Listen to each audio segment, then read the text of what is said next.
All right. Good morning, guys. Let's get started. So this morning, this is what I want to do for the next couple of days to the end of next week. This is what I'm going to be doing. For today's session, I'm going to do what I call the journey so far. So journey so far is like a recap of every topic that we've done a little bit. I'm just going to touch on a little bit of every topic that we've done. So that's going to be the journey so far. And then maybe at the end of the session, here's what I'm going to do. I'm just going to give James, I'm going to give you like 10 minutes if you can present. If not, hit me up, send me a message and let me know so that I know what to do. If you can present your work, I know you still have not presented your work, but if you can do it, that's great. If you cannot do it because of maybe where you are right now, that is fine. So let's keep going. So send me a chat, let me know. Okay. All right. So I'm going to do the journey so far. And then, just to refresh all of us where we've been and where we are. I know I'm working behind the scenes. Some of you will be starting project very soon, potentially even on Monday. And then April 5th, that is for sure that, some of you will be starting. So we started with what is a business analyst. So we talk about the primary duty or the responsibility of a business analyst. And then we said that the primary duty is to be able to communicate with all stakeholders and to elicit and analyze and validate the requirement for changes to the business processes, information system, and then policies, right? So we talk about a couple of things, the functional areas or the key areas that the business analyst kind of serve, right? What does he do? What does he or she do? Let me be, gender balance so that I don't get in trouble, right? What does he or she do? So we talk about that. We talk about all these things that are out here. Let me move forward. And then we talk about, I made mention that this training is going to take care of both a product owner and then a business system analyst and then every product management as well. We will be touching base on a couple of things that encapsulate what a product management is all about. But pretty much working with leadership and other stakeholders to determine product design and roadmap, define minimum viable product as MVP, and also work on product increment for delivery, being able to manage that, and then manage the product backlog by creating ideas, story mapping, designing prototypes, breaking down features into user stories and refining them with a team, prioritize and align teams, work with other parts of the company to ensure consistency, seamless customer service experience across channels. So this is all that the work of the product owner, the business system analyst, all entails, right? Being able to target, being a gatekeeper for product feature set with, your core stakeholders, and then as a business, and then also your development team, and ensuring that development work really aligns with, design and requirement. And you also work with quality assurance folks and ensure that there is adequate test coverage as well for the kind of work that they do as well. So you are like the gatekeeper, right? You sit in the middle and you enable requirement for product features consensus, right? That's where you sit. You sit in the middle of the action and you ensure that there is, uniformity or, there's consensus, right? Between what the business want and then what actually gets built. So that's where you sit. So we talk about a couple of things, the product owner, BA, PM, tax, the kind of work that you do. And then we talk about the fact that every platform that is out there, right? It doesn't matter how big, how small the platform might be. It doesn't matter. Every platform that is out there, they all get started out the same way, right? It's not different, the same way. So we use this, Bank of America main homepage here as an example. Is all the same. We talk about Amazon, it's all the same. There are so many pretty nice things out here on their platform, but it's all the same. We also looked at Wells Fargo Bank, they got pretty homepage or web platform. It's all the same. They all get built out the same process, just like any other platform. We talk about eBay, talk about State Farm Insurance, talk about Blue Cross Blue Shield platform as an insurance company. And then we highlighted on a few domains. So we have finance and banking domain, we have insurance domain, we have agriculture domain, we have e-commerce. This list is not exhaustive, guys. So keep in mind, this is not like, the A to Z type of list. This is just a handful. So healthcare, federal government, automobile, consulting, sports and recreation, travel and tourism, real estate. So this list is not exhaustive. It's just a handful. Some of you might be working in finance and banking. Some of you also will be going into agriculture. Some of you going to healthcare. Some of you going to consulting for different clients. Yeah. So there are times that what you do when you start on a project. You'll be working directly with the company, and you guys will be working on that company's direct features. There are other times too that you'll be going to consulting. So that means your company that you'll be working with, they have multiple clients, guys. They have multiple clients that they serve. So because the companies that they serve, they do not have the resources or they don't have the expertise to be able to develop, deploy, and build out good, great, platforms by themselves. That is why they work with companies that are good at it. So you might be working with those companies that are good at it, that help other clients build great, solid platforms. So we talk about that as well. We highlighted on the team members potentially that you're going to be working with, right? We talk about the executive sponsor. You guys remember the executive sponsor, right? Can I see a yes, yes, yes, yes chat in our chat window so that I know you guys are listening to me? You guys are following. Can I see a yes, yes, yes from everybody? You guys remember the executive sponsor? I see yes from James. I see yes from Jeffrey. I'm not seeing a yes from Aben. Okay, all right. Executive sponsor. We have the solution owner. You guys remember the solution owner? What I said about the solution owner. You guys remember what I said about the subject matter expert, the project manager, the product manager. There's a difference between the project manager and the product manager, right? And then there's a difference between the program manager as well, right? Very, very important that you guys keep in mind. So we talk about that. We talk about all these things as well. We highlighted a couple of users here. So we have the end user, operations team, that's the DevOps, with the business analyst, the product owner, developers, software test engineers, data modelers, DBAs, infrastructure analysts. So we highlighted on all these type of people, the UI UX engineers. Hope you guys have not forgotten this roles that we mentioned and this kind of people that you're going to be working with. Very critical, very essential. And then we talk about why business analysis. We talk about why business analysis. It helps you to understand the structure and the dynamics of the company. It allows you to understand the current problems in the target organization, helps you to identify improvement potentials and recommending solutions to enable organization to achieve its goals. It helps you to identify and articulate the need for change. Of course, that is what we've been talking about all these weeks, all these months, right?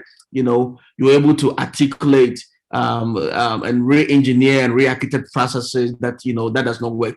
You perform what we call gap analysis. You look at the asset state and then you potentially look forward to the to be or the future or the desired state of that process or that platform to maximize value delivered by the organization to its stakeholders. Of course, every platform that we build, every feature, every story that we write, we try to make sure that it is in our mindset that this feature must bring value to the entire organization, right? So keep in mind. And then we highlighted on steps involved in business analysis process, right? We talk about enterprise analysis, requirement planning and management. We talk about requirement elicitation, requirement analysis and documentation, requirement communication. We talk about solution evolution and validation. And then we, took a deep dive into enterprise analysis, what it is. We took a deep dive into requirement planning and management as well, requirement elicitation, requirement analysis documentation, requirement communication, requirements solution evolution and validation. We talk about all these things. And you guys remember we highlighted on common business analysis techniques, right? We talk about the most, what does it mean? Mission, objective, and strategies. Talk about the PESTEL, political, economic, sociological, technological, legal, and environmental. You guys remember that. We talk about the SWOT analysis, strength, weakness, opportunities, and threats. We talk about that. The Moscow, must or should, could or would. Man, this is going to be critical everywhere that you go, right? Because at any point in time, um,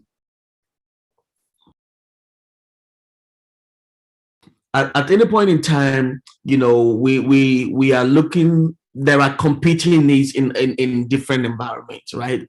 You guys are racing with time. You guys are looking at deliveries, deadlines, and there are competing feature sets that it's got to be built. So you got to have some technique in mind that you're going to use on how you will prioritize and defer one feature over the other. Which one should be done first? Which one should come out first? And which one should be done second? Keep in mind, you guys have to know this.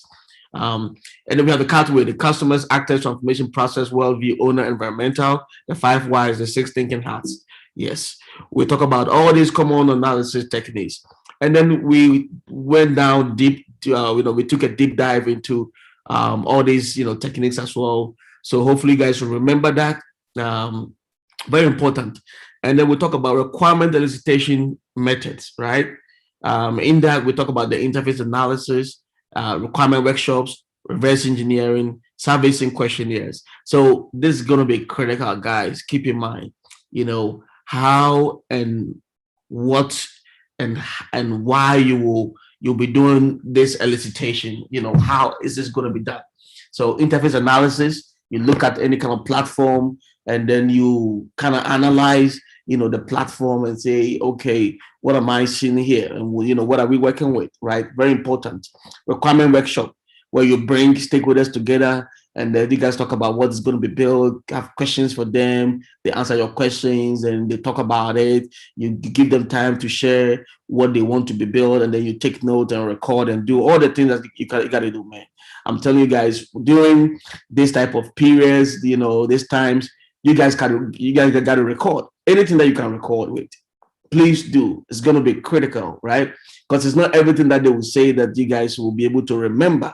So it is important here. It's imperative that you take notes. Take note, record, write something down, keep something with you so that you don't forget, so that you don't go back to the stakeholder asking same questions again. It's going to be annoying, right? It's going to be annoying for you to go back and ask similar questions or same thing that what he has already said or he has already told you. That I told you this, right? So that's why it's important that you capture, this process and this type of, joint session with the different stakeholders. And then we have reverse engineering. Reverse engineering is you being able to break down the processes and begin to look back into the processes, what goes in, from A to Z or from Z to A in that order. And then surveys and questionnaires, you guys already got it. So we talk about interface analysis, what it entails. We'll talk about requirement workshops, what it entails. Talk about reverse engineering, what it entails. We talk reverse engineering, for instance, which is a process of analyzing a subject system, a product to identify and align business processes, data, and rules based on identification work, representation of the system. The product may be created at a higher level of abstraction. So we look deep down into the product itself, and we want to be able to understand what makes what tick, what makes what work, what makes the wheels turn, right? Very important. Surveys and questionnaires, we'll talk about that. Stakeholders, who are stakeholders? So stakeholders are those with any interest in your project outcome, right? We talk about this, guys.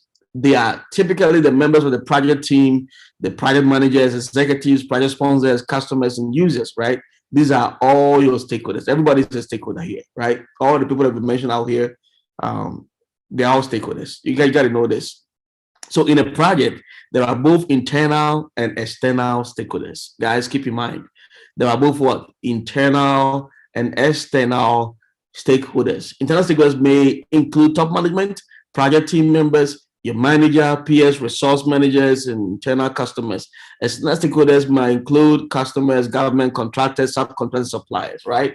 So private vendors and other multi-party vendors, they are all in there. So they are all your external stakeholders. So keep in mind, but usually, so that's why you guys see that it's highlighted in bold. External stakeholders, we're talking about customers, right? Typically. And then we hop on to the software development lifecycle. Exciting, right? It's very exciting. And then software development lifecycle.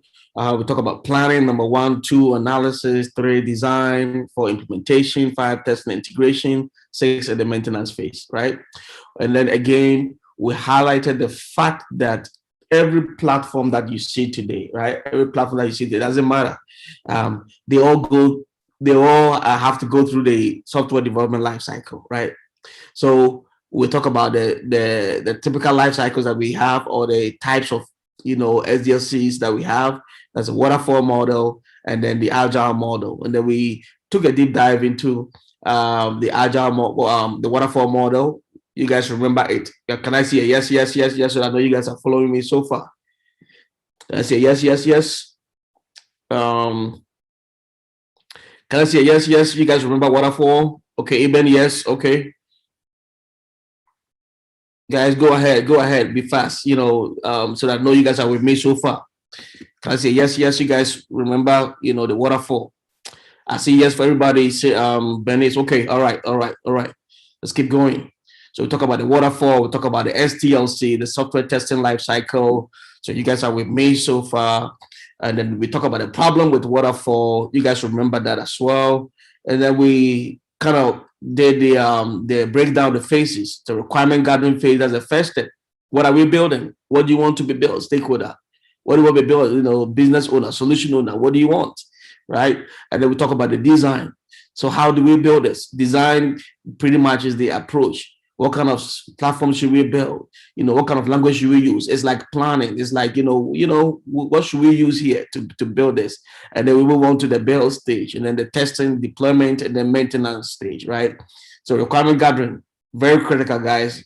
At any point in time, when you're sleeping, I tap you, I wake you up from a 5-hour sleep. You should be able to tell me what requirement gathering stage is. You should tell me all the phases of the SDLC within a heartbeat, right? You guys should be able to tell me. So very important. We talk about the design, we talk about the building or the development stage, the testing stage or the test stage, deployment and release stage, and the maintenance stage. Very important. And then I talk about this, guys. This is very important. Keep in mind that in every environment that you see today, right? Whenever you start working, there's going to be a development environment, right? But it might look the same. Let me see if the next step, right? Okay. So it might look the same. It might not. You will have to be somebody who works with a team. You know what's happening. You know the new features they get building to be able to see the difference, right? But essentially, the development environment, the testing environment, the staging UAT environment, production environment, they look similar. They look almost like the same, identical. Let me put it that way, right? They look identical. So the test environment, staging or UAT environment, production environment, they look the same. But essentially, this is how work starts. Work always starts with the development environment. Whether they add in a new features, they add in a new enhancement, it starts at a development environment, right? So after development environment, sometimes because there are different developers working on a project or a feature, we might bring it to an integration. I didn't add it. It's not important for me to add integration environment as well. But when you start working and they talk about integration environment, don't be surprised, right? Don't be surprised. Say, oh, but nobody told me about this. No, I didn't hear anything about it. I don't know anything about this. Development environment, we can have another environment called integration, right? Integration means where all the other developers, they check in, right? Imagining that, I'm a developer, Benis is a developer, James is a developer, Eben is a developer. We're working on a different, product features, right? Eben is working on maybe a login feature. I'm working on authentication. Benis is working on maybe password or whatever, but it's working on maybe, two-factor authentication, or maybe after the login, what did they see? So the developers are working on different features. But when we are done, what happens next? We need to check in our code, our individual work somewhere, right? So this is why we have the integration environment. So this is why we need to be able to integrate all the features that everybody all the developers are working on, right? So that is why we have the integration environment. We check that, we can check our codes in, and then usually we create something we call branch, right? So there's a branch where all those, work goes into that trunk. It goes into that box. So it's another environment, guys. Don't get confused here. So development environment goes integration and then goes to test environment. But hey, the standard here that I want you guys to get it is development, testing environment, staging. So when QA is done with their work, what do? We need to be able to, let internal stakeholders, the business, let them poke around this feature set or enhancement and see how it looks like. Or we can also organize like a demo. You guys remember in the agile ceremonies, we have a demo session, right? Where we show our stakeholders or we demo to our stakeholders, oh, this is a great feature that you access to build. Here's how it's looking like. This is how it works. We demo to them, right? So staging environment, UAT environment, this is where this demo sessions and, stakeholders, testing and, trying to see how this feature works. This is where it all happens. Staging or UAT. UAT is what? User acceptance testing. User acceptance testing. We have two types of users. We have internal users, we have external users, guys. So user acceptance testing. User acceptance testing, maybe tomorrow when we delve into deep down into QA, or maybe early next week, we're going to know the type of user acceptance testing. We have the alpha testing, we have the beta testing, right? So sometimes when you guys are looking at a product, sometimes you might see a beta, BETA, the beta testing or the beta version of that application. For instance, right now, I know you guys, so for those of you who have, you guys have downloaded WhatsApp on your platforms, on your, what you call it, on your computers, you guys will begin to realize that there's a beta version of WhatsApp call. Now, WhatsApp has, they've added a new enhancement so that even on your computer, you'll be able to make phone calls with WhatsApp right now. Some time ago, 2 months ago, this was non-existent. I think they have listened to some feedback from customers and users of WhatsApp app. And so they have the beta version out right now. So that means we are testing it. They are collecting, crash reports, as people are using it. We're going to encounter problems. We're going to encounter issues. And as we encounter problems and report the issues, they begin to analyze the logs and then the report, and then they begin to fix issues in them. But now we have the beta sessions, the beta version of WhatsApp call. So now we're able to do execute or initiate a call from your computer. Previously this was not there. So UAT, we have the alpha, we have the beta. Beta always happen at our side, development side, and the alpha always happen at development side, and then the beta always happen at the customer side. So this is why they have a beta version of that application, and it is at the customer side. Now we the external users, we are trying our hands on, and very soon they will have the final or maybe the final version out. They'll push it out, and we have to update our WhatsApp apps. So UAT, very critical, very important that you have a staging environment, guys. Not every company will also have some of these environments out there. So be watchful, be mindful, keep in mind that you're not going to see all this type of environment, but don't be surprised if you don't see all this environment. And then finally, when everything is looking good, what do? We push it out. Our code we deploy to what? Production environment. All right. So this is a typical, I use Bank of America here, and then I try to mimic what a typical development environment might look like. So it is similar. This is the test environment. You guys notice that there's no change. Staging environment, it might look the same. Production might look the same. And then we'll talk about requirement lifecycle management, right? Phase 1, requirement definition. Phase 2, requirement validation. Phase 3, requirement documentation. Talk about requirement management. And then we have sources of requirements. Guys, keep in mind, I want you guys to look at this and look at it again, and look at it again one more time, and then take note. Where are you going to get your requirement from, right? Imagine you go to a project where there is no product manager, there are no stakeholders, they don't know anything about this. Where are you going to get the requirement from? So over here, we did it. We talk about it, but this was the early stage. You guys may have forgotten about some of these things. That's why I'm doing a recap. Journey so far, right? Knowledge transfer from colleagues and or employees already working on that project, right? So this is a great place to be able to elicit requirement. You will talk to your colleagues that you work with, right? Talk to other employees that you work with, and they'll be able to share with you what they have done so far.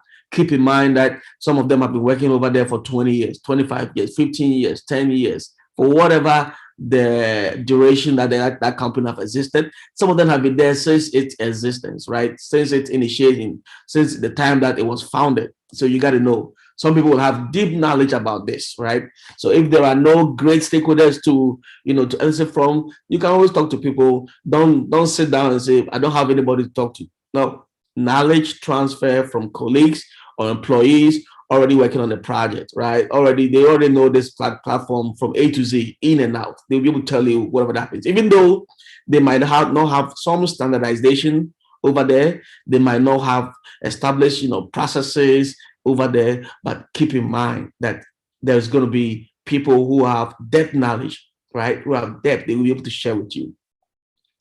Number two, talk about project to business analysts, product managers, project leads, and developers. So source of requirement, this is where it's going to come from. There might be other business analysts who are with you, who you're going to work with, and they've already been there. So they'll be able to do KT sessions. When I say KT sessions, it's what we call knowledge transfer sessions, right? They'll be able to do KT sessions with you. They'll be able to share what they know so far because they've been there long enough, or longer enough than what you coming on board, right? It doesn't matter. They have been there maybe a week before, a month before, 2 months before, 3 months, 6 months before, a year, 2 years, whatever. They have something that they can share with you, right? And then if you have a product manager, then awesome. This is where I say you are a blessed man or you are a blessed lady, right? If you get to have a product manager, of course, is going to share the vision, the roadmap, what he or she wants to build, right? So the product manager is who you're going to rely on because he or she will work at the higher level and then deliver and gives you the vision of the product, what he or she wants to build, and then you take it up, break it down into your epics, user stories, and run with it, and then work with your development team, right? So if you have that, you are blessed. Project lead and developers, all these people or all these individuals will be able to share with you some fun fact about this requirement or the project you guys are building, right? Number three, analyze previous system version that is already implemented into the system. So sometimes, as we are building features, we have different phases of the features that we want to build, right? So some features are phase 1, phase 2, or what typically we would say as a day 1 item. So when we say day 1 item, we have items that we want to build, or feature sets that we want to build that are day 1. Right from the beginning of last year, January, we said that from this time to maybe June 2020, from January of 2020 to June of maybe 2021, we're going to have all these day 1 items built. And then from July of 2021 to maybe something of 2022 or 23, we're going to start working on day 2 items, right? So essentially what we are just talking about is just phase 1, phase 2, or day 1 items, or day 2, day 3, anyhow that you guys might call it. It's still the same thing. So analyze previous version. Look at the previous note, right? Look at the previous note. What was talked about? Are there some notes? Are there some points, critical things that have been touted in there or expressed in there that you can, lay your fingers on and say, yes, these are good information for me to learn and know what we're about to build next, right?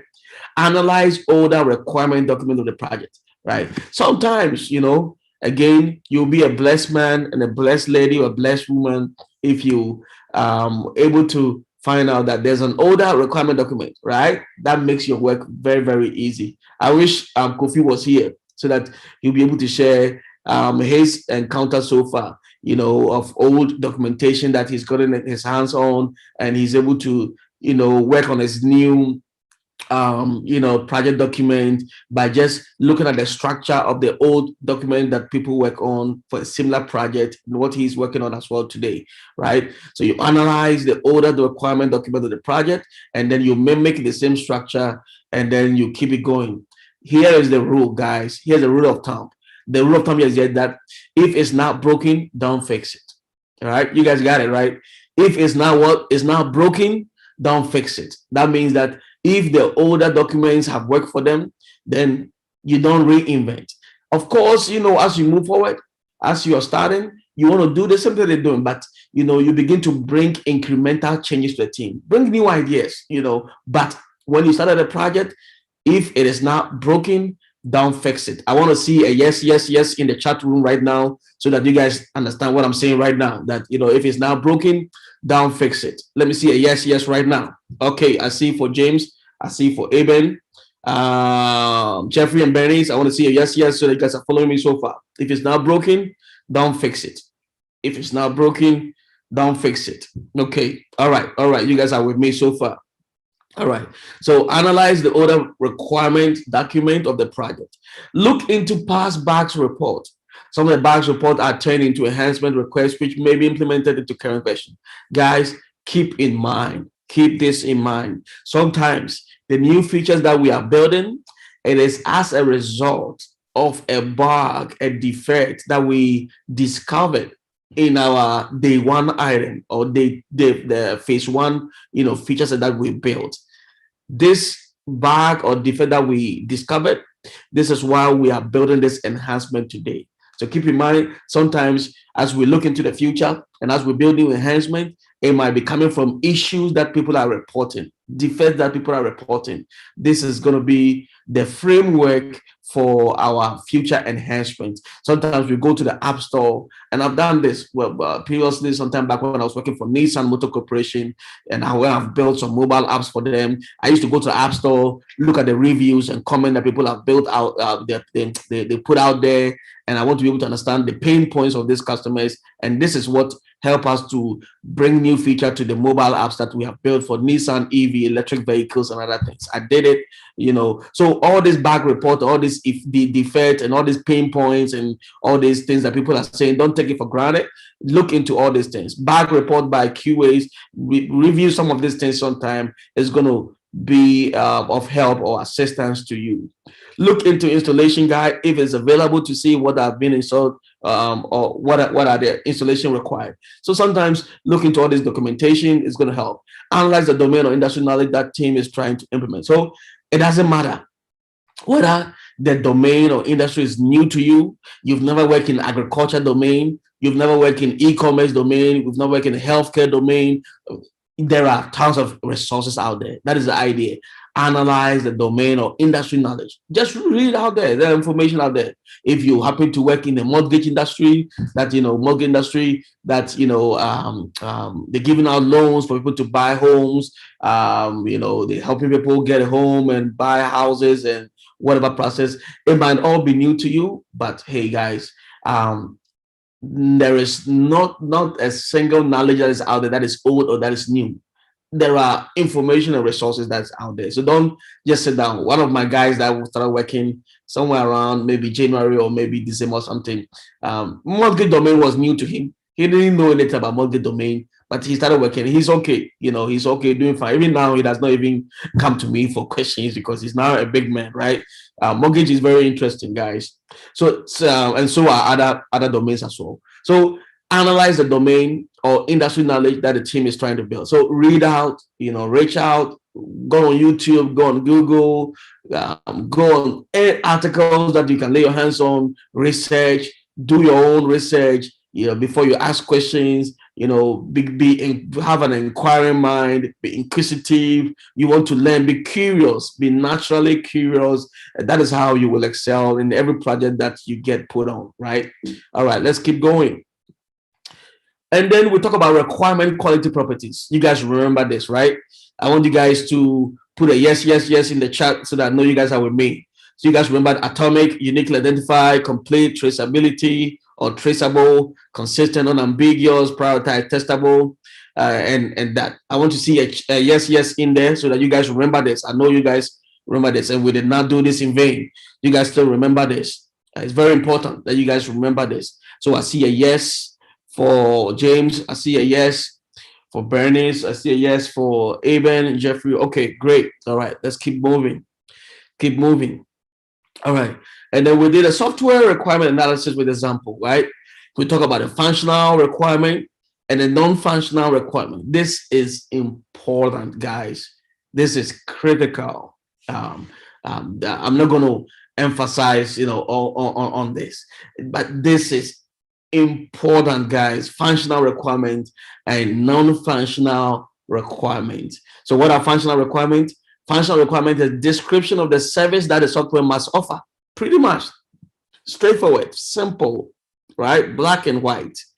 It is just what a description of the service that the software must offer. We did this, we talk about this, we went deep dive into this, and then we talk about functional requirement should include the following. Guys, whatever that you got to do, take a screenshot of this, write it somewhere. I've told you guys over and over and over. We've revisited this slide, this page over and over and over. I cannot re-emphasize or overemphasize on this. This is important, right? So when we're talking about functional requirement and what they should include, we're talking about the details of operations conducted in every screen, right? Data handling logic should be entered in the system. It should have description of the system report and other output, complete information about the workflows performed by the system. It should include clearly define who will be allowed to create, modify, delete data in the system, and how the system will fulfill applicable regulatory and compliance needs should be captured in the functional document. This is important. I have said this, talk about this over and over and over. You guys, this is very, very important, very key. Benefit of functional requirement, we talk about this as well. Keep in mind, and the types of functional requirement. Types of functional requirement. It is very important. So we have transaction handling requirement, business rules requirement, certification requirement, reporting requirement, administrative function requirement, authorization levels requirement, audit tracking requirement, external interfaces requirement, historical data management requirement, legal regulatory requirement. All these things, you got to look out for some of these things in your requirement document, right? Very important. Best practices of functional requirement. We talk about this, guys. Mistakes while creating functional requirements. So we make common mistakes that we always do whilst we're creating functional requirement. We also talk about this, guys. I'm not going to sweat about this again. And then we'll hop onto non-functional requirement, right? The types and examples. We talk about this as well. So non-functional requirement, it specifies the quality attributes of a software system, right? The quality attributes of a software system. They judge the software based on responsiveness, usability, security, portability, and all other non-functional standards, right? We talk about this. We give a lot of examples. And I think maybe the next two slides, we might see some of these types of non-functional requirements. So keep in mind, guys, examples of this, and then the types of non-functional requirement: usability, serviceability, manageability, recoverability, security, data integrity, capacity, requirement, availability, scalability, interoperability, reliability, maintainability, regulatory and environmental requirement. We'll talk about all these things, guys. Very important. Keep in mind. And then we'll talk about requirement gathering activities. Now that we want to build all this great, pretty looking platform, how do we do it? We'll talk about the work breakdown structure, estimated effort per unit, estimate doing per unit, identify dependencies, prepare modified requirement plan. You guys remember this one. We talk about this, right? Talk about this. We use the login, the bank account balance, wire transfer. We talk about all this within the bank, outside of the bank, bill payment, in network, out of network. You guys remember this, right? I want to see a yes, yes right now. That you guys are with me so far on this one. We talk about the days that you're going to be using to do this. Yes, yes. I see yes for James. Okay, for Eben, Jeffrey,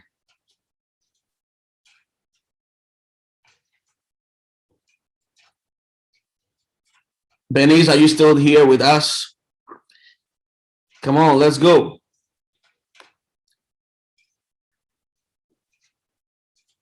BB, you still here with us?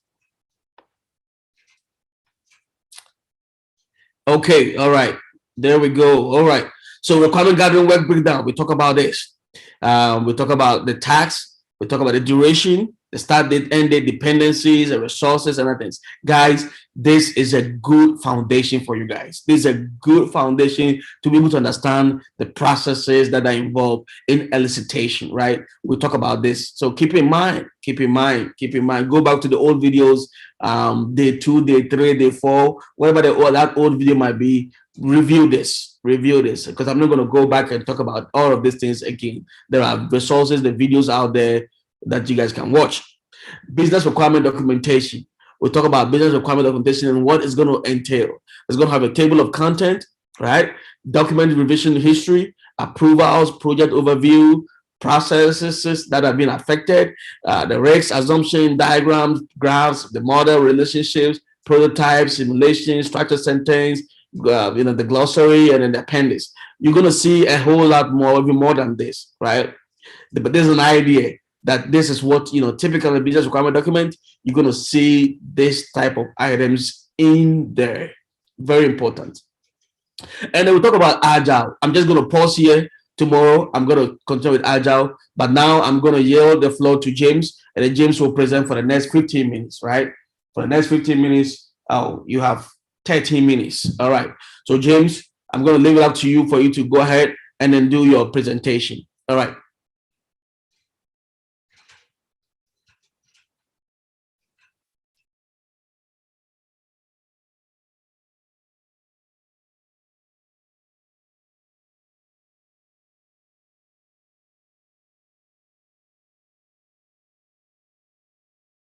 If you are talking or you are presenting something, we cannot see it yet.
So you should be able to unmute now. You should be able to speak. We should be able to hear you now.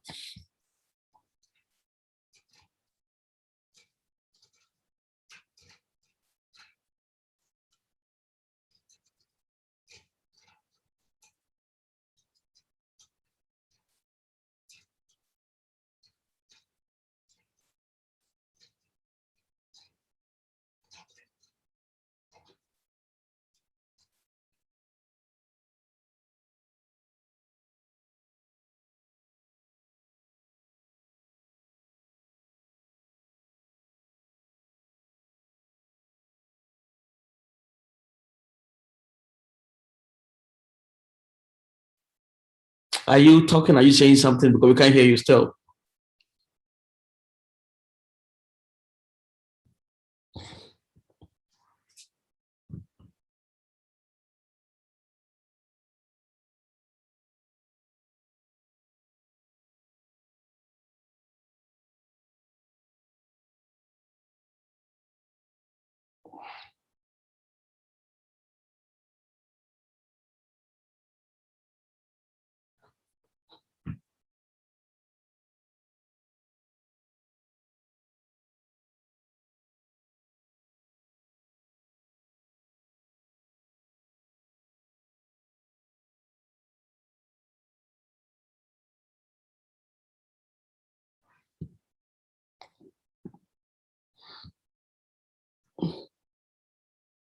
No, we cannot hear you.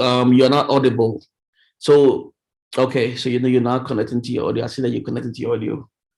Um,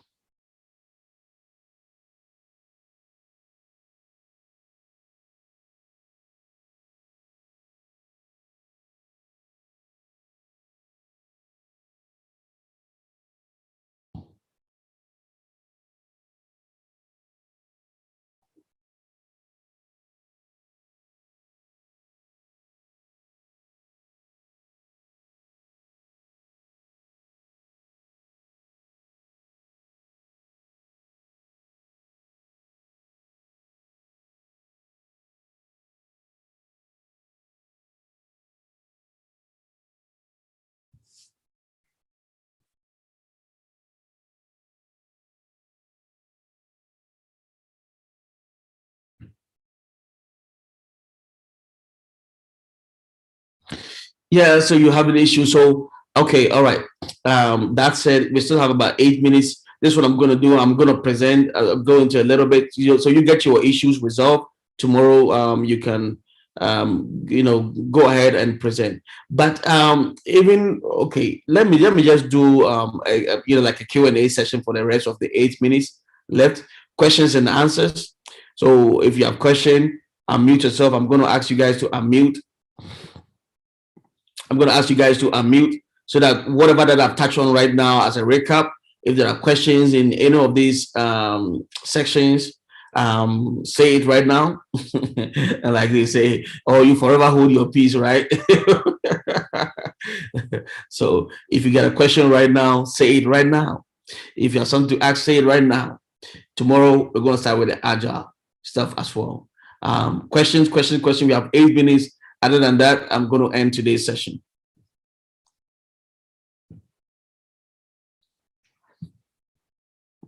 So guys, unmute yourself. Unmute yourself. If you guys don't have questions, then I can also ask questions, right?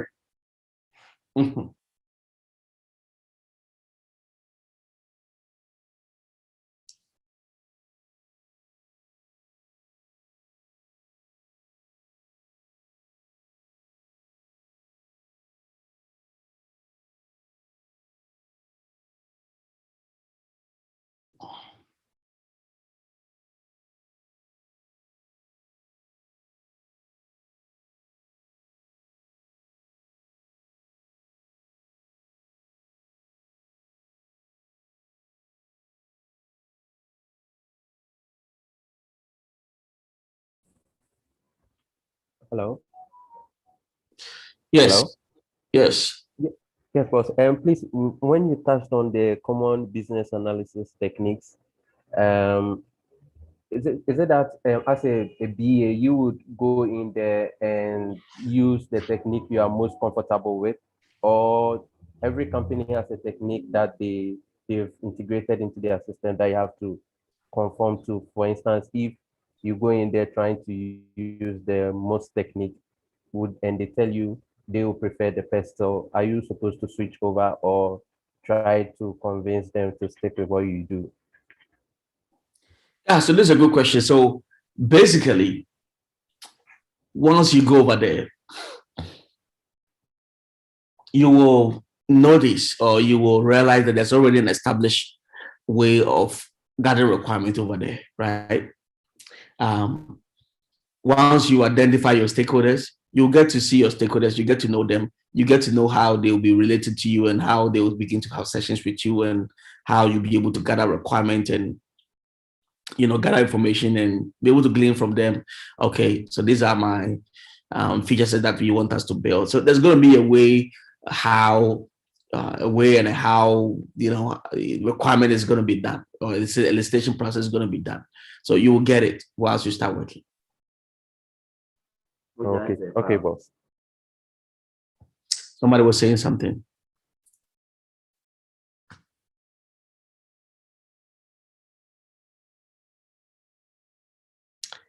Yes, anything else? We still have 4 minutes. We have 4 good minutes. We have 4 good minutes to talk about something relevant. for good.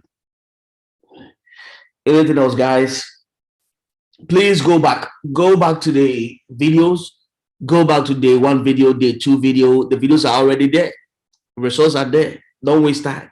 Don't wait till you get into a project and then you come back and ask questions. And I'm going to refer you that go back to the video, right? Because if you go back to the video, you will see that, or you will realize that the question that you're asking is already in there, but you've just skipping it because you didn't go back to review and revise on your note, and you didn't write anything down. If you have not done that by this time, then you're going to be struggling on your project, right? And I'm not going to lie to you, you're going to be struggling on the project. This was very important. Revisit your notes, revisit your agile processes, revisit your stakeholder engagement, revisit your role or your tasks as a business and a product owner or a product manager or whatever. Revisit all the things that we have shared, we talk about, the station processes, revisit all these things, right? It's going to play a huge role. Revisit your SQL databases, all these data mapping logics, sources of requirement. It is critical and important, guys. You'll come back to me, and the only thing I'm going to say to you is that go back to the video, right? Go back to the video, about 5 words. That's what I'm going to say to you.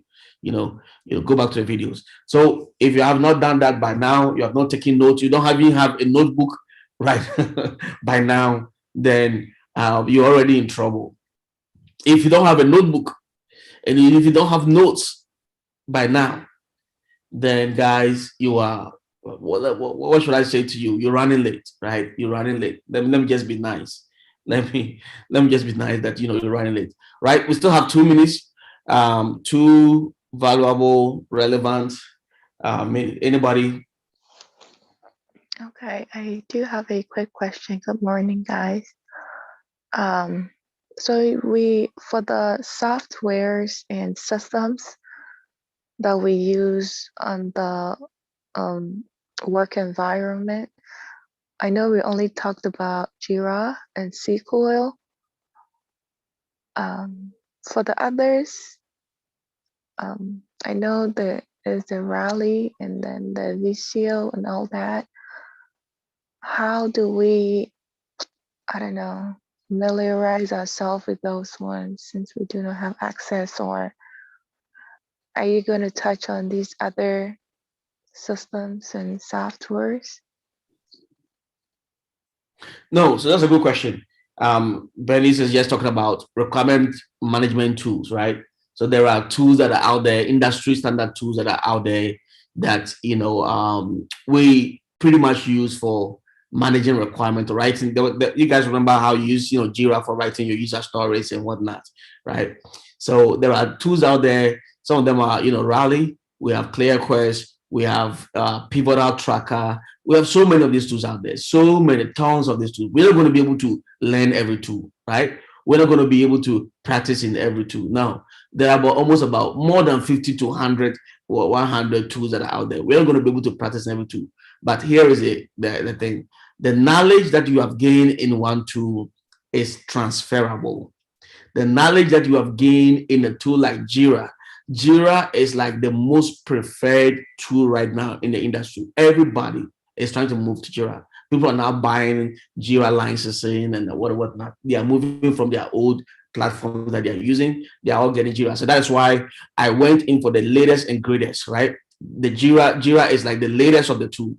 That's the latest and the greatest of the two. So you guys have the finest hands-on experience on one of the modern tools that is being used right now currently. But here's the thing, the knowledge gain here is easily, underline the word easily transferable. You can use it in any other tool, writing epics, writing user stories. This is the same thing that you're going to be doing. So, all right, that's it, guys. It's already 6 o'clock. I need to join my other call, 6. So that's it. We'll continue. We'll take off from here tomorrow morning. And then Monday, it's going to be a deep dive. We're going to run with speed. Maybe somebody will be starting the project Monday, but still, I will encourage you to join the Monday session to